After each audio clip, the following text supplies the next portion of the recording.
పులివెందుల శాసనసభ్యులు వైఎస్ జగన్మోహన్ రెడ్డి గారు మధ్య చూసుకుంటే ఎప్పుడైతే ఆయన ఓటమి పాలయ్యాడో అప్పటి నుంచి కూడా సోషల్ మీడియా వేదికగా యొక్క ప్రభుత్వంలోని వ్యవస్థల గురించి కావచ్చు, అదేవిధంగా పోలీస్ వ్యవస్థల గురించి కావచ్చు, ఒక్కొక్కటిగా అనేక అసత్య ప్రచారాలన్నీ తనకున్నటువంటి సొంత సోషల్ మీడియా వేదికగా దుష్ప్రచారాలను ప్రజల్లోకి తీసుకెళ్లే ప్రయత్నం అయితే గట్టిగా జరుగుతుంది.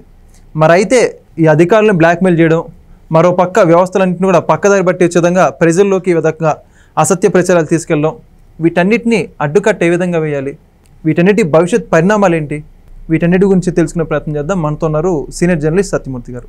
సార్ నమస్కారం అండి. నమస్కారం అండి. సార్, వైఎస్ జగన్మోహన్ రెడ్డి గారు, ఆయన పార్టీకి చెందినటువంటి అనేక మంది నాయకులు వీళ్ళందరూ కూడా ప్రస్తుతం కోట ప్రభుత్వం గురించి కానీ, పోలీస్ వ్యవస్థల గురించి కావచ్చు, అధికారులు వీళ్ళందరి గురించి కూడా అనేక రకాలైనటువంటి అవాస్తవాల్ని సోషల్ మీడియా వేదికగా చాలా బలంగా ప్రజల్లోకి తీసుకెళ్ళే కార్యక్రమం జరుగుతుంది, మనకైతే అర్థమవుతుంది. మరి ఇవన్నిటికి సంబంధించి కూడా ప్రభుత్వం తరపు నుంచి కానీ ఏ విధమైన యాక్షన్ తీసుకుంటారు, ఎలా అడ్డుకట్ట వేయాలి? కూటమి ప్రభుత్వం ఏమి యాక్షన్ తీసుకోకపోతేనే వలవలవల ఏడుస్తున్నారు. ఏమీ చేయలేదు. ఏమీ చెయ్యకుండా మొన్న సాక్షి దినపత్రిక ఎడిటర్ ఉన్నాడు. ఆ సాక్షి దినపత్రిక ఎడిటర్ ఇంట్లోకి వెళ్ళి సోదాలు చేశారు. సోదాలు ఎందుకు చేశారో ఇప్పుడు చెప్తాను. సోదాలు చెయ్యంగానే సాక్షి పేపర్లో అసలు ప్రజాస్వామ్యానికి వ్యతిరేకంగా ప్రవర్తిస్తున్నారు, పత్రికా స్వేచ్ఛని చంద్రబాబు నాయుడు హరిస్తున్నాడు, అసలు మొత్తం భావ ప్రకటన స్వేచ్ఛ లేకుండా చేస్తున్నాడు, పత్రికల మీద జర్నలిస్టుల మీద ఉక్కుపాదం మోపుతున్నాడని చెప్పి నానా యాగి చేశారు. ఆ సాక్షి ఎడిటర్ ఇంటికి ఎందుకు వెళ్ళారు తెలుసా పోలీసులు? సాక్షి ఎడిటర్ని అరెస్ట్ చేయడానికి కాదు. సాక్షి ఎడిటర్ ఇంట్లో ఈ మాజీ ఐఏఎస్ ఆఫీసరు ధనంజయ రెడ్డి, రాజశేఖర రెడ్డి దగ్గర నుంచి విజయలక్ష్మి దగ్గర నుంచి జగన్మోహన్ రెడ్డి దాకా పనిచేసిన ఓఎస్డి కృష్ణమోహన్ రెడ్డి ఉన్నారని చెప్పి ఒక ఇన్ఫర్మేషన్ వస్తే ఆయన ఇంట్లో, సాక్షి ఎడిటర్ ఇంట్లో వీళ్ళు తల దాచుకుంటున్నారు అని తెలిస్తే వెళ్ళి ఇంటికి వెళ్ళి సోదా చేశారు.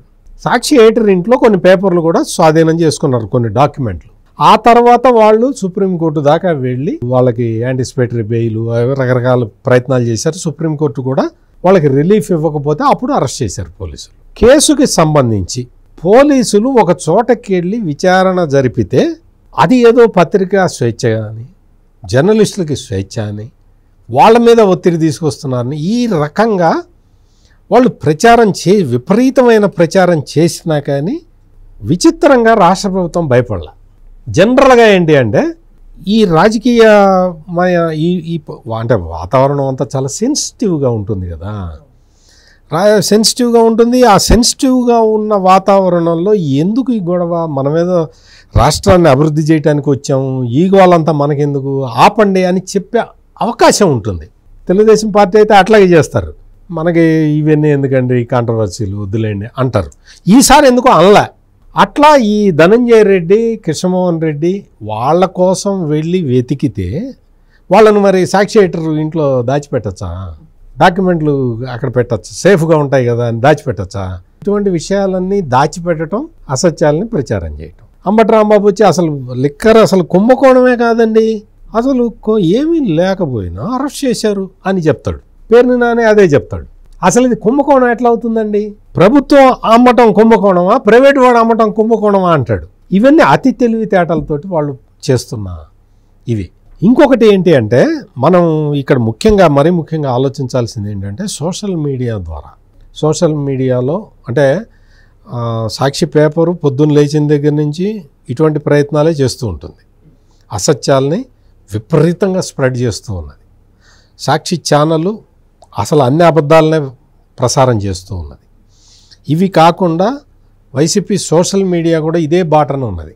వాళ్ళు మొత్తం అందరినీ బ్లాక్మెయిల్ చేసే విధంగా పోలీసుల్ని బ్లాక్మెయిల్ చేస్తారు. మనం చూసాం నందిగం సురేష్ అరెస్టు, తాజాగా అరెస్టు. అతను వెళ్ళి తెలుగుదేశం పార్టీ కార్యకర్త ఒక అతన్ని కొట్టాడు, రక్తగాయాలైన అతను వెళ్ళి హాస్పిటల్లో, పెద్ద హాస్పిటల్లో చేరాడు. అతను కంప్లైంట్ ఇచ్చే లోపలే వచ్చి నందిగం సురేష్ తన భార్యతో కంప్లైంట్ ఇప్పించాడు. కంప్లైంట్ ఇప్పించి ఈమె పోలీస్ స్టేషన్ మీదకి అటాక్ వచ్చింది. దాదాపుగా అటాక్ వచ్చి పోలీసుల్ని బెదిరిస్తున్నది. నేను ఇచ్చిన కంప్లైంట్ ఏం చేసావు నువ్వు, నేను ఇచ్చిన కంప్లైంట్ కాకుండా నువ్వు ఈయన్ని ఎందుకు అరెస్ట్ చేస్తావు అని అంతా వచ్చి పోలీస్ స్టేషన్కి వచ్చి గొడవ చేసి ఆ గొడవ చేసినవి ఎవడో మొత్తం సిస్టమేటిక్గా ఆమెతోటి గొడవ చేయిస్తారు, ఆమె దగ్గర కెమెరా పెడతారు, అవన్నీ పెట్టి ఇదంతా లోకేష్ చేయించాడు, ఇదంతా. ఇంకా లోకేష్కి వేరే పనులు ఏం లేవా? ఆయన ప్రైమ్ మినిస్టర్ దగ్గరికి వెళ్తున్నాడు, కలుస్తున్నాడు, కొత్త ప్రాజెక్టులు ఇనాగరేట్ చేస్తున్నాడు, ఐటీ కంపెనీలని తీసుకొస్తున్నాడు. ఆయన బిజీగా, ఆయన ఇప్పుడు మళ్ళీ మహానాడు బిజీలో ఆయన ఉన్నాడు. ఆయనకి ఇంకా నందిగం సురేష్ని అరెస్ట్ చేయించడమే పని ఆయనకి. ఇటువంటి విషయాలని ఎప్పుడు పట్టించుకోరు వాళ్ళు. అటువంటిది వచ్చేసి ఆ సాక్షివాడు కెమెరా పెట్టడం, ఆ కెమెరా షూట్ చేసినవన్నీ కట్ చేసి సోషల్ మీడియాలో ప్రచారం చేయటం, ఈ విధంగా చేస్తూ ఉన్నారు. నిన్న మొన్న నేను ఒక వార్త చదివాను వెంకట గారు, అది ఈ సందర్భంగా మీతో షేర్ చేసుకుంటాను నేను. జగన్ 2.0 విధ్వంసకరంగా ఉంటుందా అని ఒకటి రాశాడండి. నేను ఆ పేపర్ పేరు అవి నేను చెప్పను, పద్ధతి కూడా కాదు. కానీ ఇది చదివిన తర్వాత జగన్మోహన్ రెడ్డి తన మీడియాని ఉపయోగించి, తన అనుకూల మీడియాని ఉపయోగించి రాజకీయ నాయకుల్ని, ప్రత్యర్థి రాజకీయ నాయకుల్ని, పోలీసుల్ని, ఐఏఎస్ ఆఫీసర్లని, ఐపీఎస్లని, ప్రభుత్వ అధికారులని ఎట్లా బెదిరిస్తున్నాడో చూడండి మీరు ఇందులో. అంటే చాలా సిస్టమేటిక్గా రాస్తున్నాడు, సైలెంట్గా ప్రొజెక్ట్ చేస్తూ ఉన్నాడు.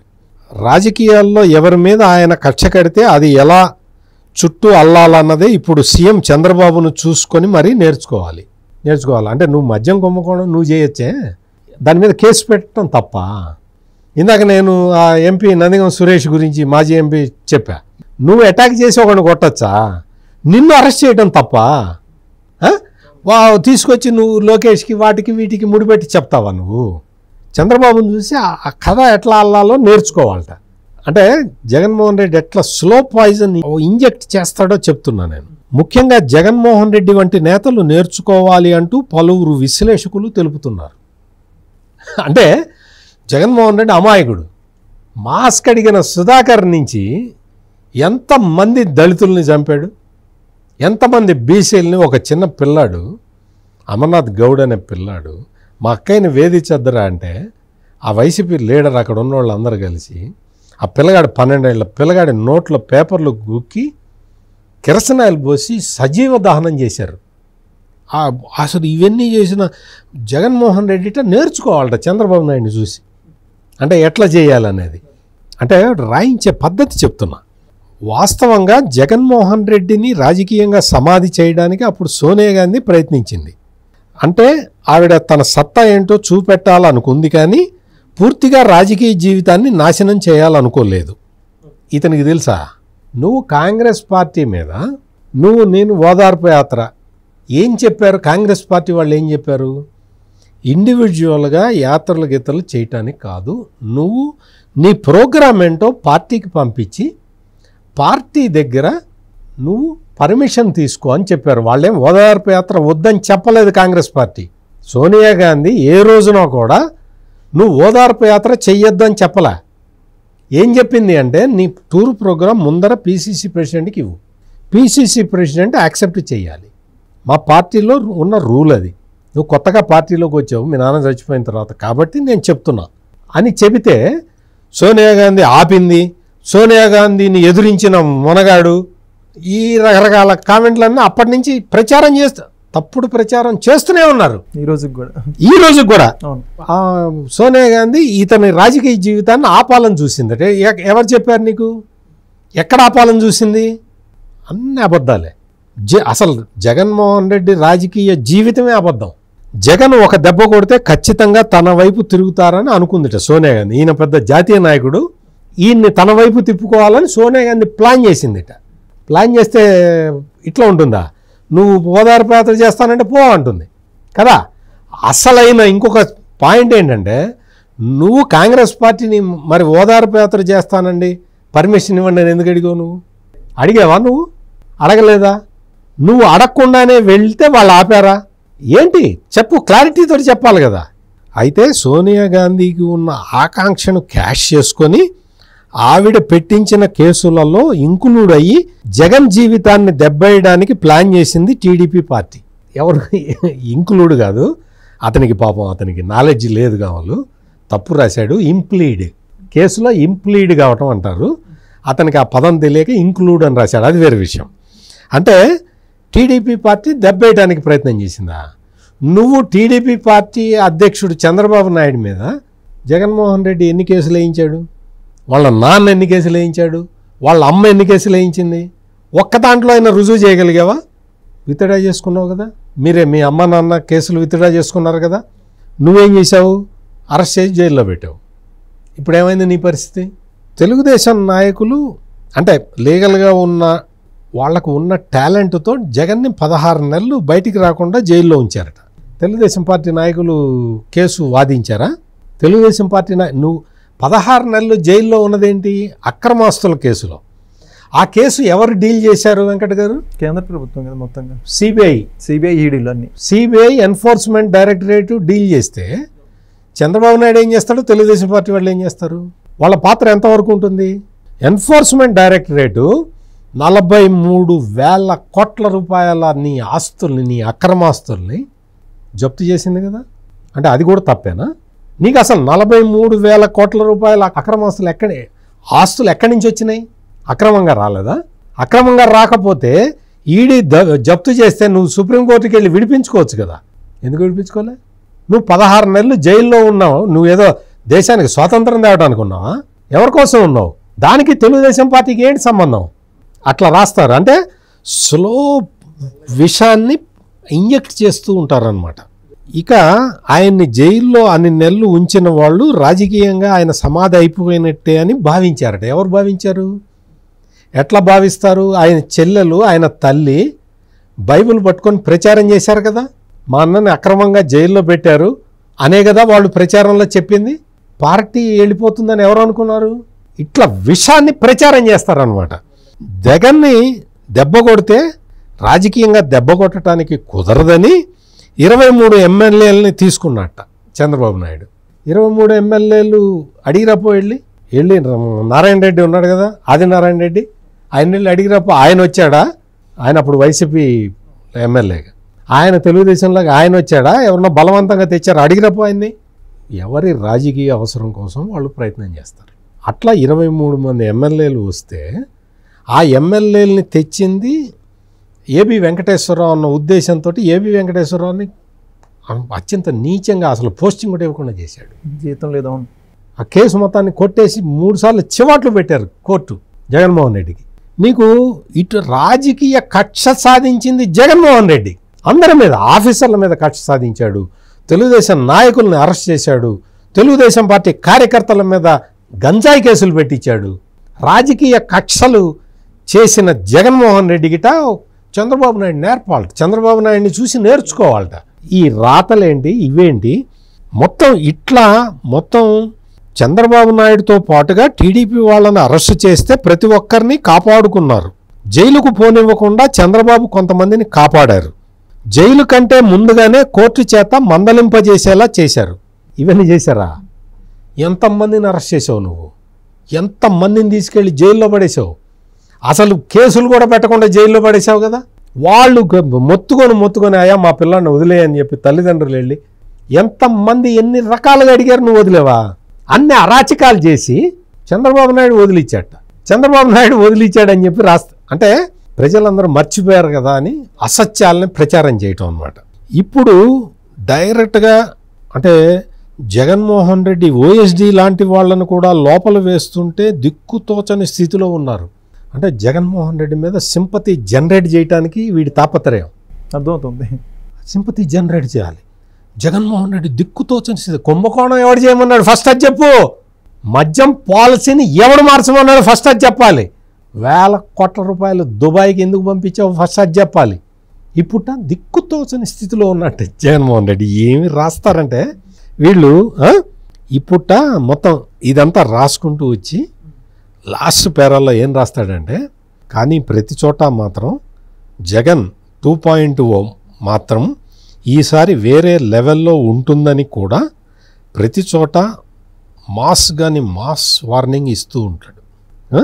ముఖ్యంగా కార్యకర్తలు దృష్టిలో పెట్టుకొని ఉంటుందని, ప్రతి ఒక్కరికి న్యాయం జరుగుతుందని జగన్ తెలిపారు. ఒకవేళ జమిలీ ఎన్నికలు రాకపోతే, నిన్నటి వరకు జమిలీ ఎన్నికలు వస్తాయని పెట్టాడు, ఇప్పుడు 2027లో నేను పాదయాత్రకు వెళ్తున్నా అంటాడు. మరి జమిలీ ఎన్నికలు వస్తాయి కదా, ఆగు. ఇప్పుడు ఎందుకు అనౌన్స్ చేస్తున్నావు పాదయాత్ర? జమిలీ ఎన్నికల దాకా ఆగు, వస్తాయి కదా. మొత్తం 2 ఏళ్లలో గవర్నమెంట్ పడిపోతుందని చెప్తున్నావు కదా. వాళ్ళే ప్రచారం చేసుకున్నారు. నువ్వే ప్రచారం వెయిట్ చేయి. పాదయాత్ర అప్పుడే 2027 అప్పుడే ఎందుకు అనౌన్స్ చేస్తున్నావు? ఒకవేళ జమిలీ ఎన్నికలు రాకపోతే 2029లో వైసీపీ అధికారంలోకి వస్తే ఏం జరుగుతుందో చూడాలి. ఏం జరుగుతుందిరా? ఏం చేస్తారా? మీరు చేసిన అఘాయిత్యాలకి మీరు తీసుకొచ్చి 11 సీట్లకి ప్రజలు తీసుకొచ్చి పరిమితం చేస్తే ఇప్పుడు 2.0లో ఏం జరుగుతుందో చూడాలని చెప్పి బెదిరిస్తున్నాడు ఇతను. పేపర్లో వార్త రాయించారు, న్యూస్ పేపర్లో వార్త రాయించి దీన్ని కట్ చేసి దీన్ని వాయిస్ ఓవర్లు పెట్టి ముక్కలుగా కట్ చేసి ఒక్కొక్క పాయింట్ని ప్రజల్లో ప్రచారం చేస్తూ పోలీసులకి, అధికారులకి, సామాన్య ప్రజలకి, తెలుగుదేశం పార్టీ వాళ్ళకి వీళ్ళందరిలో ఒక రకమైన భయాన్ని తీసుకురావాలనేది జగన్మోహన్ రెడ్డి ప్రయత్నం. డైరెక్ట్గా పోలీసుల్ని బట్టలిప్ప తీసుకొడతానని చెప్పిన కారణం కూడా ఇదే. అందరినీ ఇట్లా బెదిరిస్తూ ఉన్నాడు, చెయ్యి పెట్టి బెదిరిస్తూ ఉన్నాడు. ఆ రోజా వచ్చి చెప్తుంది మీ మగతనమే లేదు, మీరు ఆడంగోళ్ళని తిడుతూ ఉన్నది. ఎందుకు రెచ్చగొట్టాలి? మొత్తం రాష్ట్రం మొత్తం అభివృద్ధి వైపు వెళ్తూ ఉన్నది. ప్రధాని నరేంద్ర మోడీ 2 సార్లు వస్తే 1,15,000 కోట్ల రూపాయలు అమరావతి పనులు అవన్నీ కలిపి, రైల్వే ప్రాజెక్టులు, నేషనల్ హైవేస్, ప్లస్ నిన్న నారా లోకేష్ చూసాం కదా, కొత్త ప్రాజెక్టులు తీసుకొస్తున్నాడు, కొత్త పరిశ్రమలు వస్తున్నాయి. ఎంప్లాయ్మెంట్ జనరేషన్ ఎంత వస్తుందో, రాయలసీమలో ఎంత ఎంప్లాయ్మెంట్ జనరేషన్ వస్తుందో నిన్న లోకేష్ లెక్కలు చెప్తున్నాడు. రాయలసీమ డిక్లరేషన్ చెప్తున్నాడు. ఇప్పటికి రాయలసీమకి 3.5 లక్షల కోట్ల రూపాయల పెట్టుబడి వచ్చింది. 3,50,000 మందికి డైరెక్ట్ ఉపాధి కల్పించబోతున్నారు రాయలసీమ రీజియన్ వరకు. మొత్తం మూడు ప్రాంతాలు కలిపితే 9 లక్షల కోట్ల రూపాయల పెట్టుబడులు వచ్చినాయి. 9 లక్షల మందికి ఉపాధి రాబోతూ ఉన్నది. ఆ ప్రాసెస్లో వాళ్ళందరూ పనిచేసుకుంటూ ఉంటే కూటమి ప్రభుత్వం పనిచేస్తున్నది ఆ ప్రాసెస్లో. పెద్దిరెడ్డి రామచంద్రారెడ్డి మీద కేసు పెట్టారు, వలవల ఏడుపు. మిథున్ రెడ్డి మీద కేసు పెట్టారు, ఏడుపు. జగన్మోహన్ రెడ్డి ఓఎస్డీని తీసుకెళ్ళి జైల్లో వేశారు, ఏడుపు. సెక్రటరీని తీసుకెళ్ళి జైల్లో వేశారు. అప్పుడు సీఎంగా ఉన్నప్పుడు Jaganmohan Reddy secretary, IAS officer, retired, అతను తీసుకెళ్ళి జైల్లో వేశారు, ఏడుపు. రాజకసిరెడ్డి మాకు సంబంధం లేదు. ఏంటి అంటే నువ్వు అటువంటి చెడు ప్రచారాన్ని చేసుకుంటూ ఇంకొక వైపేమో జగన్మోహన్ రెడ్డిని మళ్ళీ అరెస్ట్ చేస్తారని చెబుతూ సానుభూతి పొందటానికి, ఇంకొక వైపేమో ప్రజల్ని, ఆ పోలీసు అధికారుల్ని, మొత్తం అందరినీ, సివిల్ సొసైటీని బెదిరించేలాగా వార్తలు రాసుకుంటూ ప్రచారాలు చేసుకుంటూ ఏదైనా యాక్షన్ తీసుకుంటే భావ ప్రకటన స్వేచ్ఛ లేదు, చంద్రబాబు నాయుడు అణిచివేస్తున్నాడు అని అదొక ఏడుపు. ఇప్పటివరకు ఎవరిని అరెస్ట్ కూడా చేయలే, ఇంకా చేయాలా. ఇంకా చాలామంది ఫ్రీగా తిరుగుతూ ఉన్నారు వైసీపీలో విచ్చలవిడిగా. యాంకర్ శ్యామల దగ్గర నుంచి, రోజా దగ్గర నుంచి అందరూ ఫ్రీగా తిరుగుతున్నారు. పేర్ని నాని, అంబటి రాంబాబు, అందరూ, కొడాలి నాని, అందరూ ఫ్రీగా తిరుగుతూ ఉన్నారు. ఎవరిని అరెస్ట్ చేయటం, కేసులు వస్తే అరెస్ట్ చేస్తూ ఉన్నారు, కేసులు రాకపోతే కక్షపూరితంగా ఎక్కడ వ్యవహరించట్లేదు. ఇప్పుడు లిక్కర్ స్కాండల్ బయటకు వచ్చింది, అందరినీ అరెస్ట్ చేస్తూ ఉన్నారు. దీనికి బెదిరింపులు చేసుకుంటూ కాలక్షేపం చేస్తూ, ఈ బెదిరింపుల్ని మాత్రం రాష్ట్ర ప్రభుత్వం చాలా సీరియస్గా తీసుకోవాలి. ఎందుకు అంటే వ్యవస్థని బెదిరించే స్థాయికి ఒక నాయకుడు రాకూడదు. అందుకని అట్లా చేసే నాయకుడిని కట్టడి చేయాల్సిన అవసరం అయితే మాత్రం చాలా స్పష్టంగా ఉంది. ఇదేదో భావ ప్రకటన స్వేచ్ఛ ఇటువంటి కబుర్లు చెప్పి తప్పించుకోవటానికి వీలు లేకుండా చట్టాలనైనా సరే సవరించి వీళ్ళందరినీ జైల్లో వేయాల్సిన అవసరం ఉంది. లేకపోతే వీళ్ళు వ్యవస్థల్ని బెదిరిస్తున్నారు. అధికారంలో ఉన్నంతకాలం వ్యవస్థల్ని మేనేజ్ చేశారు, మొత్తం అధికార వ్యవస్థని బెదిరిస్తూ ఉన్నారు. నిజంగా sir, Jaganmohan Reddy and batch వాళ్ళు సోషల్ మీడియా వేదికగా చేస్తున్నటువంటి అసత్య ప్రచారాలని ఉదాహరణలతో సహా వాస్తవాన్ని ప్రజల్లోకి తీసుకెళ్లేటువంటి ప్రయత్నాన్ని మీరు చక్కగా విశ్లేషించారు. Thank you. నమస్కారం. Please subscribe to Leo News for more videos.